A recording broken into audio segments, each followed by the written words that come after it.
I once booked an Airbnb by myself in an area in Arizona that I had a job interview. Since it was so far from home, I made a short trip out of it.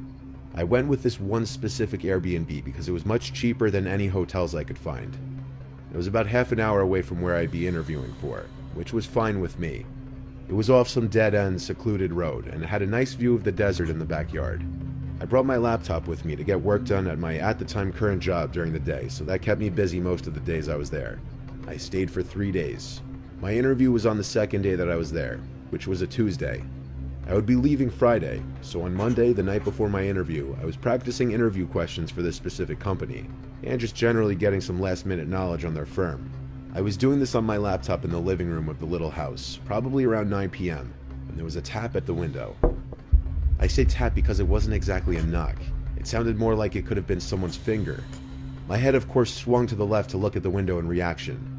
I didn't see anyone, but it was also pitch black outside.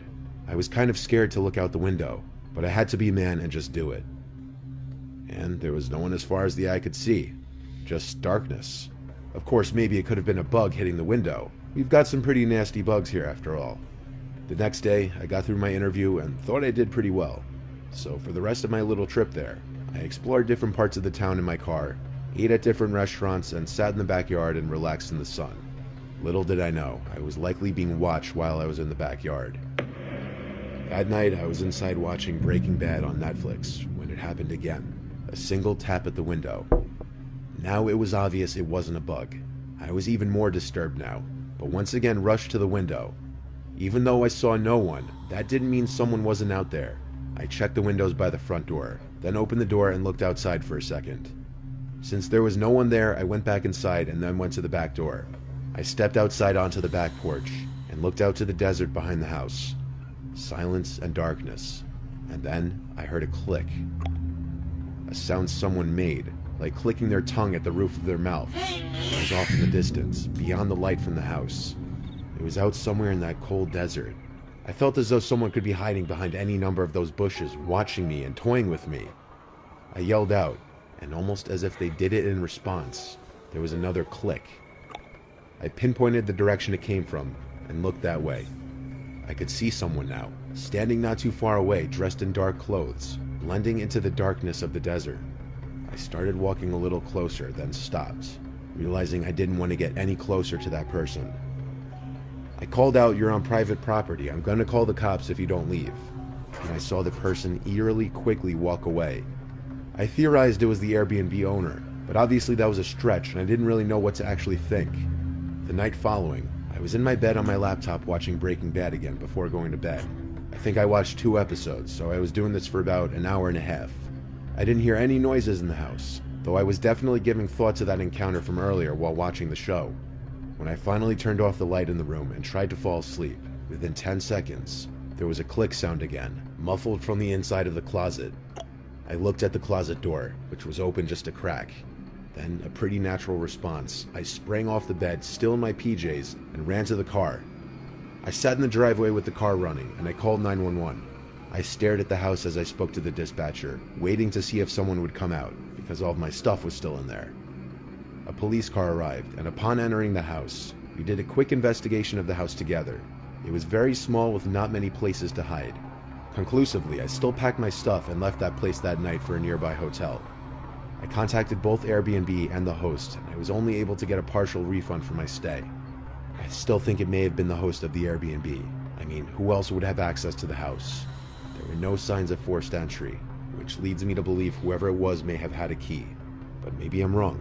Maybe it was a stranger who snuck in at an opportune time.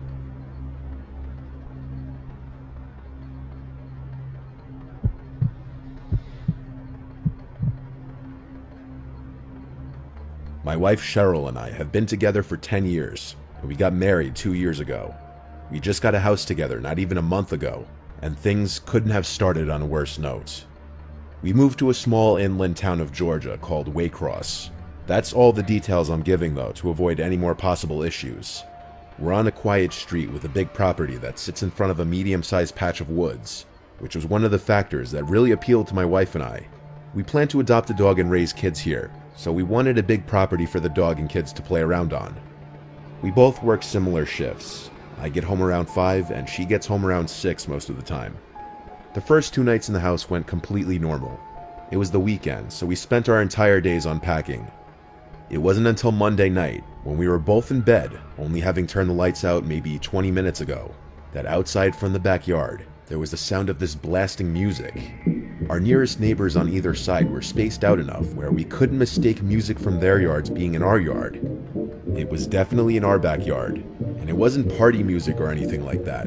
It sounded like very old, staticky, vintage music.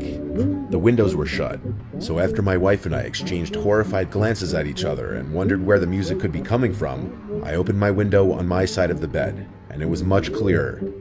There was some song that sounded like it was from the 1940s or something blasting. I later found out after looking up the lyrics that the song name was Who's Afraid of the Big Bad Wolf by Henry Hall. It has a slight eerie vibe to it for some reason, even though it was meant to be a happy song. But at the time of listening to it coming from our backyard, it was nothing but downright horrifying. We were still learning the house, but we figured there must be a backyard light switch downstairs. I ran downstairs to the back door and flicked the light switches next to the door, and one of them turned on the backyard lights. I didn't see anyone in the backyard. I opened the door, and the music was louder, obviously, but as I walked out into the grass, I realized it wasn't coming from the backyard, rather from the woods. The song played to completion as I was outside in the yard just standing there looking around. When the song ended, there was silence again. It seemed like someone must have been playing some stupid housewarming prank, but it wasn't appreciated. I went back to my wife and told her it was probably just some kids trying to scare the new ones in town for whatever reason. Hearing myself even say that, I realized how stupid and weird it sounded. Why would anyone do that? The next night, it happened again. A few minutes after we turned out the lights in the bedroom, music from outside started blasting. This time much louder, and the song playing was that song everyone's heard, Tiptoe Through the Tulips.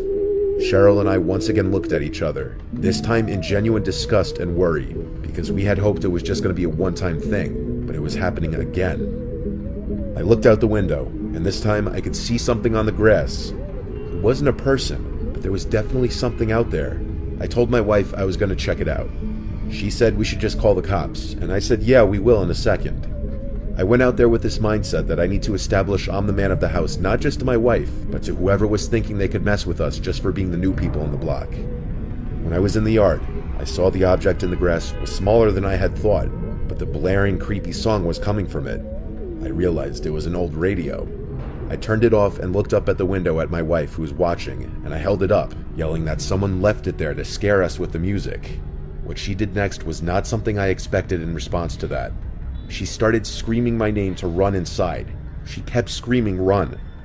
I yelled, "Why?" And she screamed back, "There's people standing behind you."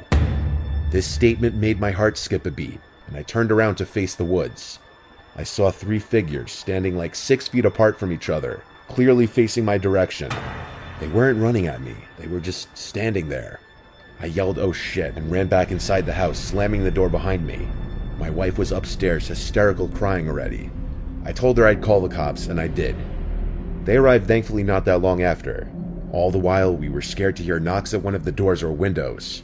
My wife and I desperately explained the situation to both of the police that arrived, and I showed them the radio on the ground. I asked them if they could take it back with them as evidence for prints, and told them I only touched the top part with the handle. They did take the radio. They also checked the front of the woods with their flashlights for a few minutes, probably just as a deterrent to the people in the woods to stop their behavior if they were still there. When the police left, honestly, we went right back to feeling vulnerable and scared, but thank Christ the people never returned. This was only a few weeks ago though. God forbid they came back, I'd try to get it on video. I've worked as a nurse in multiple hospitals and facilities. Before the current hospital I work at, I worked at a geriatric hospital 30 minutes from my house. I had experience working with older patients before, so this was nothing new to me. I had been working at this hospital for only a couple of weeks, and you'll soon understand why. This was on my second to last shift at this hospital, unbeknownst to me at the start of that night. I was working the graveyard shift, and I was running on negative hours of sleep. I was assigned to the Alzheimer's ward. The patients in this ward absolutely adored me. My presence as a young girl in her 20s among the residents of this ward who were otherwise left to themselves to float around in their minds, I'm sure saw me as a breath of fresh air, someone who could tie them to the now or to the everyday. If you're just left to yourself, you can mentally go to other places, but with someone else in your space, you're tied to that moment in time. I was dealing with a number of patients that night, but one was a little more restless than the others. Her name was Lena. This was my first night dealing with her, and she kept telling me anytime I'd enter her room about the voices she kept hearing and the man dressed in black she kept seeing in the corner of the room. The other lady in her room requested her curtain be closed before my shift started so that Lena would leave her alone. She was a sweet lady that smiled whenever I was around her, but she didn't say much and was very forgetful. Since I started my shift around 9 p.m., most of the patients were asleep by 11, but not Lena. Whenever she called me into the room, she'd be frightened of these alleged voices she was hearing, and the man in black that kept staring at her in the corner of the room. Not gonna lie, it was creeping me out a little. I believed that in her mind she was seeing and hearing these things, and I sympathized with her because I imagined them to be very scary. But still, I tried my best to calm her down and get her to go to sleep. I didn't want to turn on the TV to calm her down because I wanted to be courteous of the other patient in the room. I held Lena's hands and told her it's okay, to breathe and to relax. I reminded her that she wasn't here alone, and I was always just a call away. This seemed to do the trick. Lena relaxed for a while, and the next time I came in the room, she was asleep. Once most, if not all, of the patients are asleep, the night goes much slower. Time almost moves in reverse. An hour or two later, I was in the linen room stocking my cart when I heard something in the room. It was a relatively small, dead quiet room. I had the door closed too. That's why hearing another noise was weird. I turned, saw nothing, and resumed stocking my cart. Then I felt what I can only describe to be a hand on my shoulder. I looked at my shoulder, jumped, and screamed, but there was nothing on my shoulder. There was no one in the room. Yet I knew I felt something large basically grab my shoulder. I went out in the hall for a second to peek my head. No other nurses in sight. Dead quiet. I had nothing else to do but resume what I was doing. I continued stocking the cart until it was full. Then I turned to face the door, and I fell to the floor and started screaming as my heart was immediately in my throat. There was a man dressed in black standing outside the door, looking through the glass, smiling. My screams were loud enough to wake the entire ward. The man disappeared out of sight through the glass window of the door. Seconds later, the door opened and one of my fellow nurses came in to help me off the floor as I was hysterical. I asked her if she saw the man dressed in black. Her response was, "What man? There's no one else here." We checked all the rooms in the ward. There wasn't anybody dressed in black in there. My screams woke Lena from whatever light sleep she must have been in, and when I came into her room, she started talking of the voices. This time the screams, which she didn't know were my screams. I asked her what this man in black looked like, if he was smiling. And she looked at me, and I noticed her eyebrows point down, as her expression changed to look the most focused I'd seen her the entire day. She asked, "How did you know?" And even with my heart still racing, I felt it skip a beat as she said this. She started screaming now, screaming, "Get me out of here, he's coming." The other nurses came in and tried to calm her down. I was switched to a different ward that night with someone else, and I eventually ended up going home early because I was just so freaked out. I texted the head nurse the next day that my next shift would be my last, that the experience traumatized me, and that I didn't really want to be in that building anymore. I got as friendly of a response as I could have hoped for. I've never been diagnosed with anything, nor have I ever dealt with hallucinations of any kind. I'm aware of the effects of lack of sleep, but this was next level. I don't know if my mind started playing tricks on me from what Lena was telling me all night, but the feeling of the hand on my shoulder, the image of the smiling man behind the glass door, matching the description a patient kept giving multiple times. This was one of those once-in-a-lifetime, unexplainable supernatural occurrences. At least, I hope it was once in a lifetime.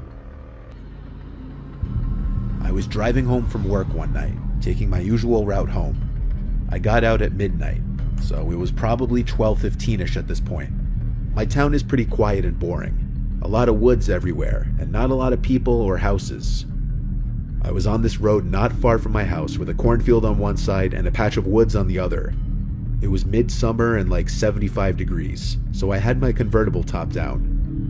I was cruising down the street going like 50 when I heard a loud, blood-curdling woman's scream come from one side of the road, but I couldn't tell which one. I brought the car to a quick halt by slamming on the brakes and listening. There was a woman's cry from the left side, in the woods. She was crying for help. I got out of my car and grabbed the baton from my back seat. I walked towards the woods and called back, "Who's out there?" and the woman immediately called back, "Please help me." I began to run into the woods, swiping all the twigs and bushes out of my way. I yelled out to the woman to keep screaming so I could find her. She'd every 10 seconds or so scream help, and I'd approach in that direction, running, screaming back. But pretty soon, I started to realize no matter how far into the woods I went, the woman's yells didn't seem to get any closer or louder. If anything, they were always the same distance, even though I was booking it straight in the direction of the screams. I screamed out, "Tell me where you are," and about 5 seconds later, the woman once again screamed out, "Help." I stopped in my tracks now. I didn't like this. I started to feel like I was walking into some kind of trap. I turned around and started running back in the direction I came. I ran and ran until I could see the flashing headlights of my car on the side of the road beyond the trees. The whole way back, I still heard the woman's screams, but they were still the same distance no matter how much closer to my car I got, as if she were following me back. Was I being stalked?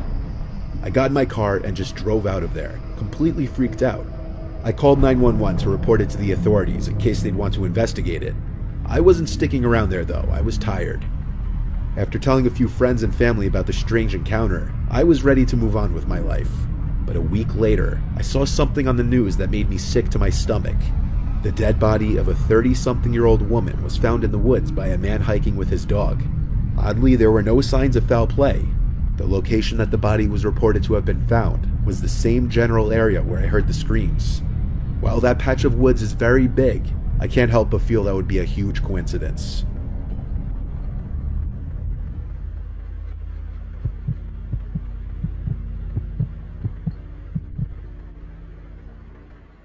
Back before my girlfriend Jenny and I officially started dating, we would still hang out all the time. We both snowboard, and her family has a little cabin-type house in Vermont not far from Stowe Mountain Resort. This was around our maybe 10th time hanging out. She invited me to go up there for a weekend with her to go snowboarding for the first time together. It was like a 5-hour drive. As we neared her little house, we spent about half an hour on this very windy, secluded road on which we'd pass occasional driveways that would lead up into properties blocked off by walls of trees. We were way up there in the mountains. The sight of other cars by this point was something to behold. It really felt like we were alone up there. A lot of the driveways didn't even have tire marks in the snow, meaning even a lot of the houses were void of people. Jenny told me that's because a lot of the houses here were owned by people out of state, just like her situation. I was going like 30 when she yelled at me to slow down, "It's coming up." So I hit the brakes, and this little opening in the trees that I otherwise would have missed came up. We drove this narrow trail in 4-wheel drive, which led to this small house covered in snow. It looked incredibly cozy. We parked, and first thing we did was turn the heat on in the little house. We unloaded our stuff inside, and since it was already getting dark that night, we just cooked some of the food we packed for dinner and watched a movie. Pursuit of Happiness, actually. So the house had just about everything: heat, electricity, except running water. Her family had jugs and jugs of water for important things like washing hands and plates and stuff. But there was no working toilet, so she told me we had to use the outhouse outside. I only had to go pee that night, so I just went out to the front deck and peed into the snow. It was also snowing out that night. We fell asleep at some point during the second movie we watched, and we woke up pretty early to our phone alarms. We wanted the freshies on the mountain. We started getting ready to drive up to the ski resort. After breakfast, I had to go out to the outhouse though. I ran out to the outhouse in my shoes, and my feet started to freeze. On my way to the outhouse though, I saw footprints in the snow. They were kind of big, but I couldn't tell if they were boot marks or animal prints. I followed the trail, and it actually wrapped around the house and then went into the woods. I called Jenny outside, and she came to look and said it was probably a black bear since they're everywhere up here. So I went, did my business, and we set off to the ski resort, where we had a good 8-hour run. Afterwards, we stopped at a diner to eat, and then went back to the house. By this point, it was pitch black outside and snowing again. We set up a fire and got the heat on full blast and started blasting some music. We started to drink, and eventually I had to break the seal and pee. But also, if I was throwing my boots on anyway, I figured I'd do all my business in the outhouse. I ran out into the snowstorm and to the outhouse once more. This time I slammed the door shut to prevent snow and cold air blowing in my face. I heard the blasting music from inside the house still. Then, over that, I heard the crunching sound of footsteps in the snow, passing the outhouse. "Jenny?" I yelled. No answer. The footsteps just walked away. I brought my phone with me, so I just texted her, "Are you outside?" It didn't immediately deliver though, because my cell reception sucked up there. A few minutes passed and I was still in the outhouse. I was just about to finish when the blasting music suddenly stopped. It was just pure silence, minus the sound of snowflakes hitting the ground outside. As soon as I stepped out of the outhouse, I realized it was pitch black out here now. The lights from the house were off. I figured maybe the power went out. I used my phone's flashlight and noticed a fresh pair of footsteps in the snow leading to the house. I followed the footsteps to the front door. They seemed to stop, then continue around the house. I banged on the door and yelled Jenny's name. Suddenly the door opened and an arm pulled me inside the house. It was Jenny. She slammed the door shut and locked it. She whispered that there was a man who tried to open the door, which she locked as soon as I went to the outhouse because she was scared being alone. When she saw the person at the door wasn't me, she cut the power and hid in a corner in the living room and watched in horror as a stranger walked past the living room window slowly, looking inside. I came to the door only a couple minutes after this happened. Jenny told me about the secret cellar in the floor that her dad kept a couple rifles and shotgun in. Navigating in the dark, I found the handle to it and lifted it open. Now using my flashlight, I climbed down the little ladder and grabbed one of the guns off the wall. We then waited on the couch in the dark, afraid to turn the lights back on, exposing ourselves to whoever was out there. The closest neighbors were not a short walk. Jenny said it wouldn't have been any of them, and odds are they weren't even in Vermont right now. Once again, the only sound was the sound of snowflakes hitting the ground outside, until the sickening sound of footsteps in the snow outside returned. I took the loaded gun and marched to the front door, opened it, and shot like 3 rounds into the air, screaming. The footstep sounds were gone. I'd imagine they ran off, and the sound of the shots echoing into the air masked the sound of the footsteps running away. We left the next morning under the recommendation of her father, who said it's best to not be there at the moment. They don't really have anything they're worried about being stolen, so we just got the hell out of there the next day. At least we got our full day of snowboarding in. That horrific night was definitely an experience, to say the least.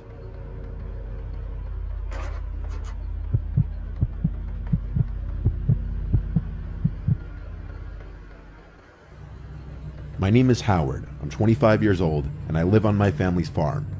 I help take care of it when my parents are out of town. It's just a little family farm, not a commercial farm or anything like that. My parents want me to take it over when they're too old to take care of it anymore, as I'm the oldest of 3 and the only son. But honestly, I don't really want to. I don't see myself staying in the middle of Arkansas my whole life, and especially not after something really weird that happened only last July. My parents were on a romantic trip for a week, and so it was my 2 sisters, Crystal and Morgan, and I taking care of the property while they were gone. There's not much around here, lots of privacy and such, a little too much in my opinion. Except for this one night. It started later on in the night, as it was approaching time to go to bed. My sisters do college online. Crystal takes summer courses, and so she was in her room on her laptop doing work. Morgan and I were just hanging out watching some dumb show in the living room. All 3 of us kind of want to get out of the farm lifestyle. Me especially, since I'm oldest and in the prime of my 20s.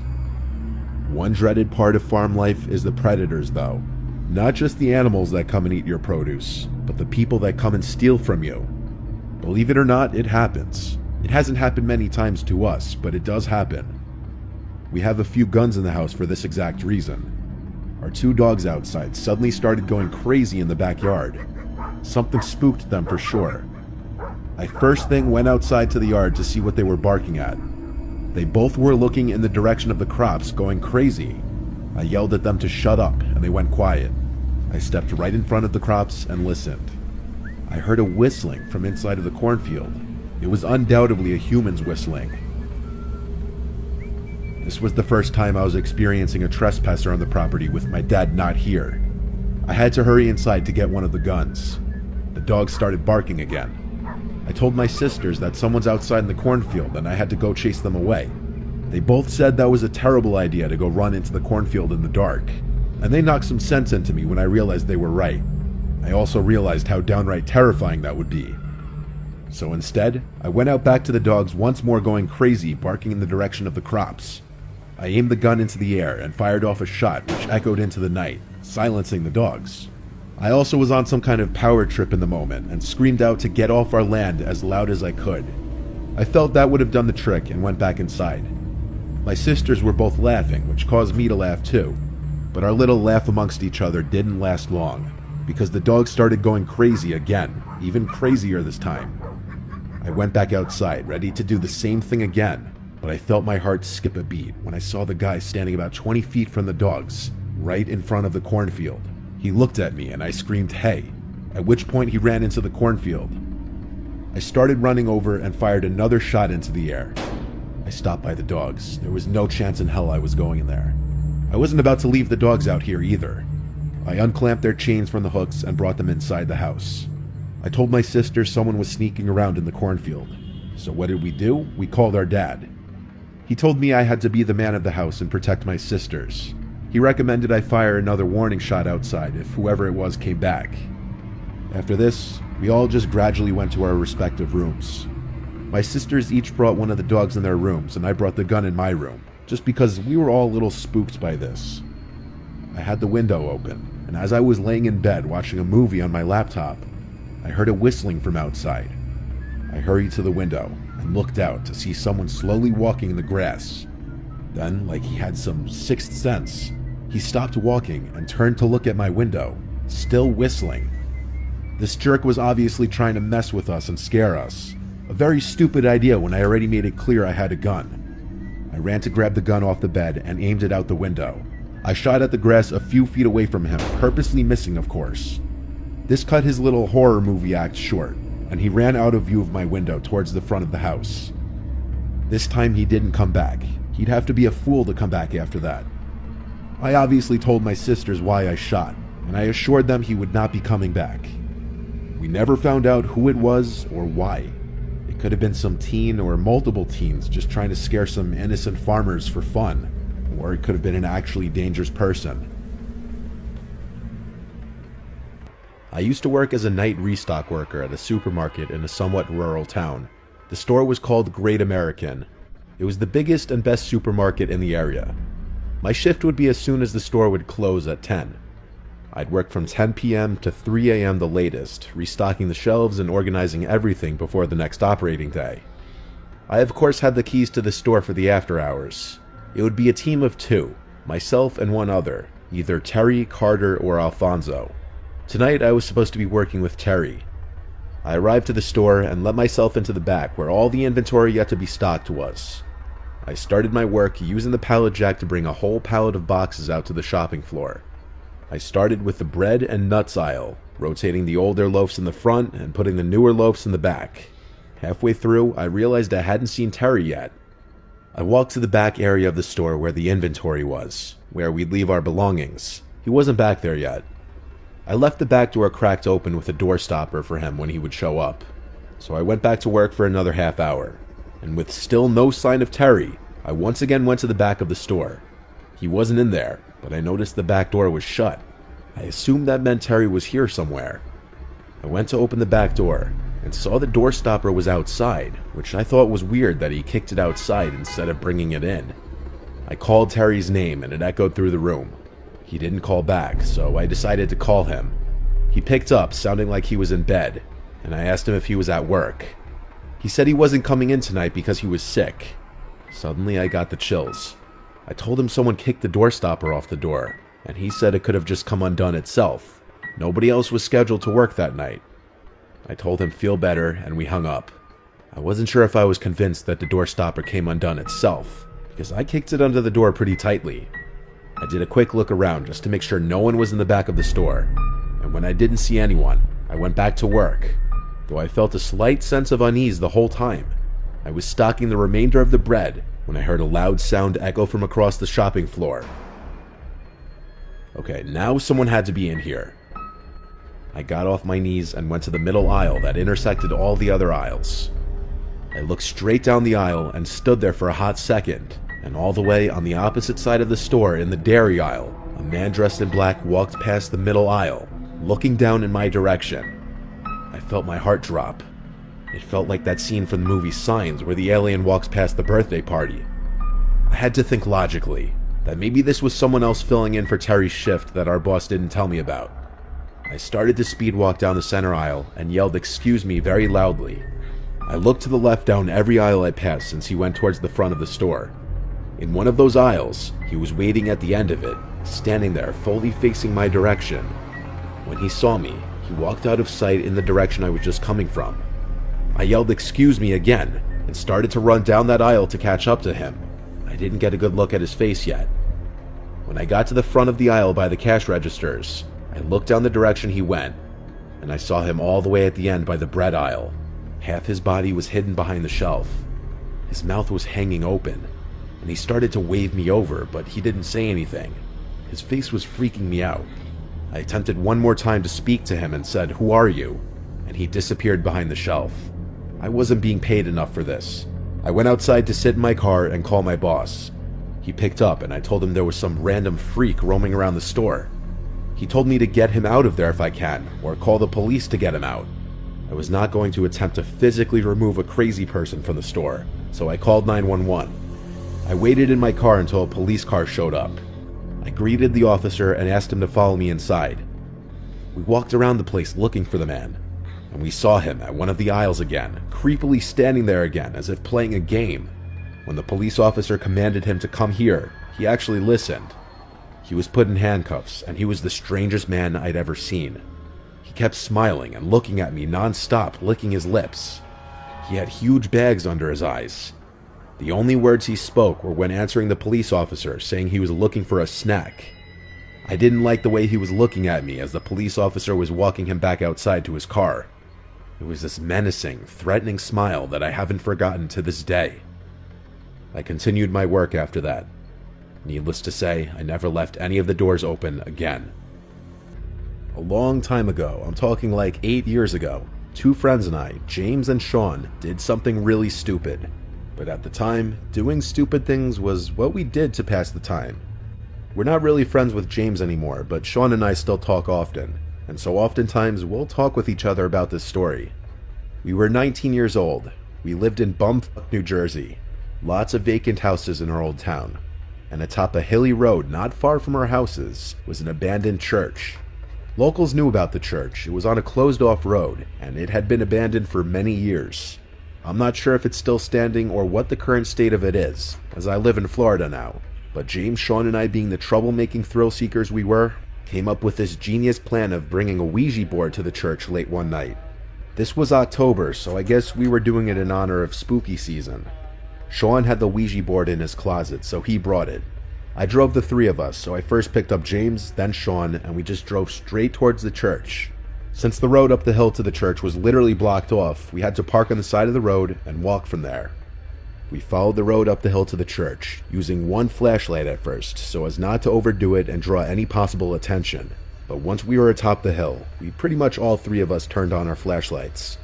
The church was surrounded by woods in basically all directions, and had a gravel parking lot alongside it. The church had been broken into 1,000,000 times before, and was littered with graffiti, so the big front door was already ajar. Two of us had to work together to pull it open because it scraped on the floor though. Once inside, we naturally just looked around the place with our flashlights to make sure no one else was in there. It was definitely creepy being in that place at night. Sean set up the Ouija board. Then he pulled out these 3 candles from his backpack as well, and he laughed and said it would add to the experience. He placed the 3 candles in a triangle formation around the board, and as they were all lit, we turned off our flashlights. Now the only light in the whole place was from the candles, creating a much more eerie and uncomfortable vibe. We really couldn't see more than maybe 6 feet in all directions. So we began playing with the Ouija board. Sean was doing most of the talking. At this point, I can't remember exactly what he said, but he definitely opened with "Is anybody there?" and the typical cliche Ouija board questions. The planchette started to move and we started to laugh. I knew it was one of them doing it.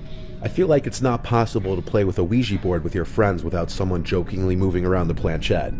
We went along with it though, and whoever was moving it spelled out a few words. As this was going on though, we heard a weird crack type sound come from the altar of the church. Best way I could describe it is it sounded like a big piece of wood cracking in half. It was loud and it sounded like it was done by someone. We all jumped in reaction and hurried to shine our phone's flashlights in the direction of the altar. There was no one there as far as we could see. I think both of them were just as freaked out as I was after that. But the place was old and falling apart, so some weird noises here and there didn't seem that crazy, and so we kept going. We all took turns asking the board questions, but the planchette was no longer moving. I think because that crack sound freaked all three of us out, and now we were taking it more seriously. This went on for some time, until another sound from the altar area broke the silence again. But before we even had time to shine our lights over there again, something landed on the Ouija board, causing all of us to jump and scream. It was a rock about the size of a golf ball. All three of us just had our hands on the planchette 2 seconds ago, and there was no way any of us could have done that. We all three got up and ran back out of the church screaming, leaving the Ouija board and candles behind. We ran all the way down the hill and back to my car, and fearing we were being chased, we didn't stick around. I drove us all back to James's house, where we just sat in the car for a good half hour talking, wondering what exactly just happened. Sean is very religious and superstitious as well. He was confident we had reached a spirit of some kind. I don't really believe in any of that stuff. I believe there was someone else in the church with us, which I find to be equally terrifying. Sean went back to the church the next day with James to get his Ouija board back. And to make things even stranger, the Ouija board was missing, but the candles were still in place. When they saw it was missing from the entrance, they decided to just leave right away. This remains to be the single scariest experience of my life. Years ago, I did the night shift at a gas station because I was strapped for cash and needed a second job. I worked the night shift there for a few months. It was around my second or third month that this guy started regularly coming in really late at night, always around 2 a.m. He was about 6 feet tall. He had long, stringy hair. He'd always come in, buy a tall boy, and leave. But after a while, he one night asked me my name. I told him my name, and he just kept saying, "Rob, I like that," as he'd laugh to himself. He cracked open the tall boy he just bought, and walked out of the store talking to himself. He was clearly hammered. This was the night I was curious to see if he had been drinking and driving every single time that he'd come to the store. I watched as he left, and he walked out of sight off the gas station property. That would make sense. He never once bought gas anytime he came in. He'd always just buy alcohol. I'd seen him just about every night after that for a while. He'd come in, some nights noticeably drunker than others, and sometimes he'd just lean on one of the shelves for a while and not say anything.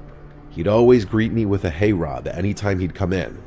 One night he was just leaning on a shelf, drinking the tall boy he just bought, not saying anything, just staring at a wall. I asked him for his name finally. He looked at me, took about 5 seconds, and said, "Bob." Now, I always felt like Bob is a go-to fake name when you're lying about your name. I wondered if the first thing that came to mind for him was Bob because it rhymes with my name, but I went with it. I said, "So Bob, where do you work?" He laughed so loud it actually startled me. He said he doesn't work. He said the government completely fucked him out of his job. I got the vibe he was wasted again. He looked at me with an angry-looking face, but interestingly said, "I like you, Rob. You seem like you know what you're doing." I didn't know what that meant, but he walked out of the store right after that. I didn't see him again for a while. I'd say over a week passed, which for a regular like him was a while. Bob always gave me this off, mildly creepy vibe. I figured he was usually drunk, but something was obviously wrong in his personal life.